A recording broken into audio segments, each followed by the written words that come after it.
Selamat siang. Kenalkan nama saya Sofiana. Di sini saya berperan sebagai apoteker. Dan saya Cornelia Suwardi selaku pasien penyakit asma.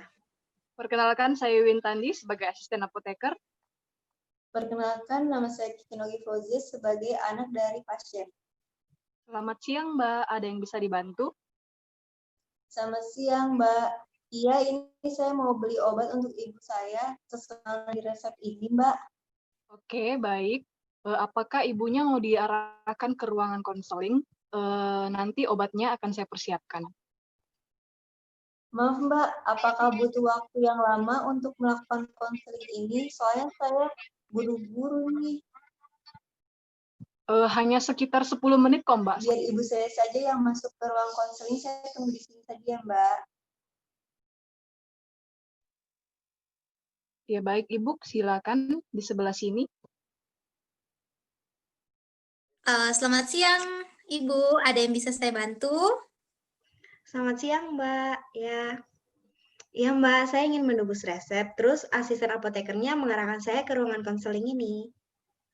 Oke, baik. Silakan duduk dulu ya, Bu ya. Ya, Boleh saya tahu nama Ibu siapa?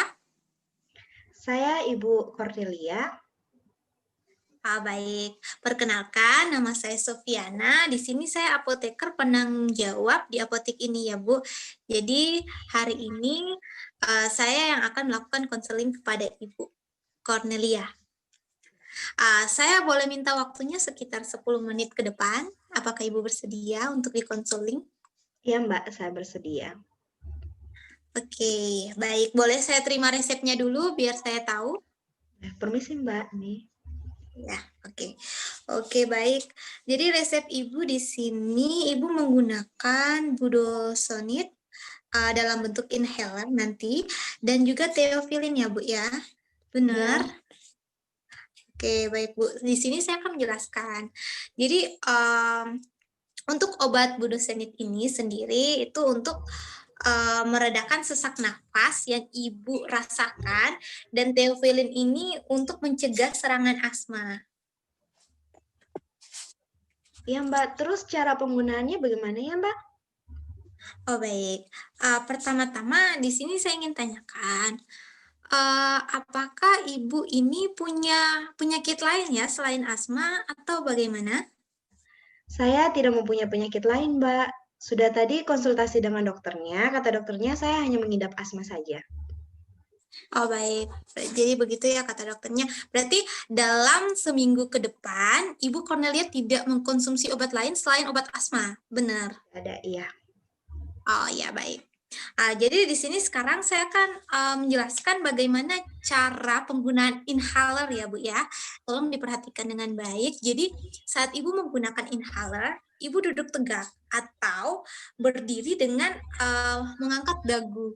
Terangkat dagu, jadi dagu kita terangkat.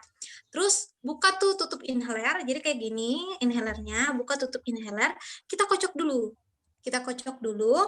Kemudian jika baru pertama kali nih Ibu menggunakan inhaler selama seminggu atau lebih, maka untuk mengecek apakah inhaler ini berfungsi dengan baik, Ibu semprotkan ke udara. Jika ada cairan yang keluar, berarti itu tandanya inhalernya berfungsi dengan baik ya Bu. Kemudian untuk menggunakannya, mengaplikasikannya ke dalam pengobatan, ini Ibu tarik nafas dulu dalam-dalam dulu, terus hembuskan perlahan. Jadi lalu letakkan, jadi ini ditarik dulu tutupnya, diletakkan inhalernya di bagian sini kayak gini. Jadi atas mulut sama di antara atas mulut sama mulut bawah. Tapi jangan digigit ya Bu ya. Nanti setelah itu kemudian tutup mulut merapat bibir. Jadi tutup mulut merapat bibir. Kemudian saat Ibu tekan obatnya sambil menghirup nafas dalam. Jadi Ibu tekan obatnya sambil menghirup nafas dalam, terus tekan, terus nanti dihembuskan kembali. Iya. Jadi ini supaya saat aktif obatnya mencapai paru-paru ya Bu. Jadi Ibu tahan selama 10 detik atau senyamannya Ibu saja. Untuk penggunaan kedua kali kita tunggu jeda 30 detik sampai 60 detik ya, Bu. Habis itu kita semprotkan lagi. Begitu cara penggunaannya. Kemudian, Ibu tutup saja kembali inhalernya saat sudah tidak digunakan lagi. Begitu ya, Bu? Ya. Jadi ya, Ibu, setelah penggunaan selanjutnya, Ibu lakukan seperti tadi ya. Ya. Nah, untuk dosisnya, Ibu bisa gunakan 1-2 semprotan ketika Ibu merasa sesak. Kemudian di sini juga ada teofilin ya, Bu. Teofilin dalam resep Ibu. Ini teofilin digunakan 2 kali 1 sehari. Itu artinya Ibu gunakan tiap 12 jam. Seandainya nih Ibu minum saat jam 8 pagi. Itu artinya Ibu harus minum jam 8 malam. Jadi 12 jam kemudian. Begitu, Bu. Oh, iya, Mbak. Ya, jadi ada yang mau ditanyakan lagi atau yang kurang dimengerti dari penjelasan saya? Dari penjelasan Ibu, saya sudah paham. Apakah Ibu dapat menunjukkan kepada saya cara untuk menggunakan inhaler tadi bagaimana? Oke, ya bisa Mbak. Di sini tadi katanya duduknya tegak, berdiri, dan dagunya terangkat. Selanjutnya kita buka tutup inhalernya dan kocok inhalernya secara teratur. Untuk mengecek inhalernya masih bagus, kita semprotkan inhalernya ke udara ya. Iya, ya. Untuk mengecek inhalernya berfungsi dengan baik atau tidak. Selanjutnya saya menarik nafas dalam dan buang secara perlahan. Mulut inhaler pada mulut di antara gigi atas dan gigi bawah tetapi tidak digigit. Selanjutnya, mulai bernafas secara perlahan dan dalam melalui mulut inhaler sambil bernafas secara berbarengan, tekan bagian tombol inhaler untuk melepaskan obatnya. 1 kali tekan merupakan 1 kali semprotan obat ya, Bu? Iya, benar sekali. Kemudian tarik napas dalam-dalam untuk memastikan obatnya dapat mencapai paru-paru. Tahan nafas selama kurang lebih 10 detik, lalu buang nafas secara perlahan. Jika membutuhkan semprotan berikutnya, tunggu sampai 30 detik, dan kocok kembali inhaler dan ulangi cara yang sama. Kemudian tutup kembali mulut inhaler tersebut. Baik, saya rasa Ibu Cornelia sudah mengerti ya cara penggunaan inhaler tadi bagaimana. Sekarang saya ingin mengatakan informasi khusus. Jadi jika nanti ketika Ibu Cornelia mengkonsumsi obat asma ini, tiba-tiba kok rasanya pusing atau kadang-kadang rasa mual, mau muntah gitu. Saya sarankan Ibu Cornelia harus menghentikan penggunaan obatnya dan kembali lagi ke dokter untuk konsultasi ya, Bu ya. Oh iya. Oh iya Mbak, itu untuk inhalernya berapa kali semprotan ya dihirup? Selanjutnya ada satu obat itu teofilin. Saya lupa ya cara penggunaannya itu gimana tadi Mbak ya? Oke, jadi ini inhaler itu kita semprotkan 2 kali. Itu semprotkan benar-benar saat sesak nafas. Kemudian yang kedua itu ada teofilin. Teofilin itu digunakan 12 jam sekali, yang artinya 2 kali 1 sehari. Jadi misalkan Ibu mengkonsumsinya pada jam 8 pagi, Ibu harus mengkonsumsinya lagi pada jam 8 malam. Ini 1 jam setelah makan ya, Bu. Jadi seandainya Ibu makan nih jam 7 malam, Ibu minum obatnya jam 8 malam. Begitu. Oh iya. Baik. Untuk saya tambahkan lagi ya, Bu ya. Untuk Ya. terapi farmakologinya, saya harap Ibu kurangi dulu untuk beraktivitas yang berat. Karena kadang-kadang kita kalau sudah beraktivitas yang berat nih, kita sesak. Ditanyakan lagi. Sudah Mbak, udah paham semuanya? Oke, jadi kalau sudah paham, kalau begitu saya akhiri konselingnya sampai di sini. Nanti jika ada apa-apa dan ingin, ditanyakan lagi, bisa hubungi saya, ya. Baik, Mbak Cornelia, terima kasih karena telah berkunjung di apotik kami dan, jangan sungkan-sungkan untuk bertanya. Terima kasih. Ya, terima kasih, Mbak. Oke, teman-teman, tadi kita sudah menyaksikan bagaimana cara konseling obat terhadap pasien asma. Sekarang kita akan menjelaskan apa sih penyakit PPOK itu. Dalam hal ini kita akan lebih ke penyakit asma. Pertama-tama, Saudara Cornelia akan menjelaskan apa sih yang dimaksud dengan asma.